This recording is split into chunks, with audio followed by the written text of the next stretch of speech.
নীলফামারী সহ দেশের ৪৮ জেলায় শিক্ষিত কর্মপ্রত্যাশী যুবদের জন্য ফ্রিল্যান্সিং প্রশিক্ষণের মাধ্যমে কর্মসংস্থান সৃষ্টি শীর্ষক প্রকল্পটি এখন যুব সমাজের কাছে আলোচনার কেন্দ্রবিন্দুতে পরিণত হয়েছে।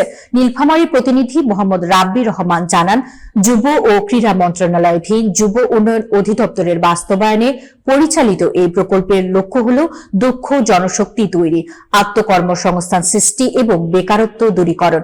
শুক্রবার সারা দেশের ন্যায় নীলফামারীতে একযোগে এই প্রকল্পের লিখিত ভর্তি পরীক্ষা অনুষ্ঠিত হয়।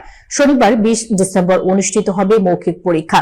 পঞ্চম ব্যাচে ভর্তির জন্য নীলফামারীর ৬টি উপজেলা থেকে এবার আবেদন করেছেন মোট ৮৫৫ জন শিক্ষিত যুব ও যুব মহিলা। ই লার্নিং অ্যান্ড আর্নিং লিমিটেডের নীলফামারী জেলা আয়োজনে যুব উন্নয়ন অধিদপ্তরের হলরুমে এই পরীক্ষা অনুষ্ঠিত হয়।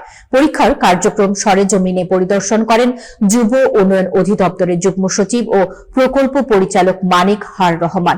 এ সময় উপস্থিত ছিলেন নীলফামারী যুব উন্নয়ন অধিদপ্তরের উপপরিচালক Hasan Ali, e learning and earning লিমিটেডের কোঅর্ডিনেটর ছবি রানী, সহকারী কোঅর্ডিনেটর ইসরাত তামান্না এবং প্রশিক্ষক বৃন্দ।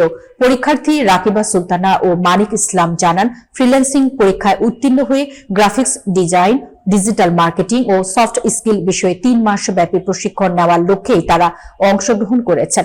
প্রকল্প অফিস সূত্র জানায়, ইতিমধ্যে ৪টি ব্যাচে মোট ৩০০ জন যুব ও যুব মহিলা প্রশিক্ষণ সম্পন্ন করেছেন। তাদের মধ্যে ৫০%-এরও বেশি প্রশিক্ষণার্থী সরাসরি আয়মূলক কার্যক্রম ও উদ্যোক্তা হিসেবে যুক্ত হয়েছেন। পঞ্চম ব্যাচে বিপুল আগ্রহের কারণে ৮৫৫টি আবেদন জমা পড়ে।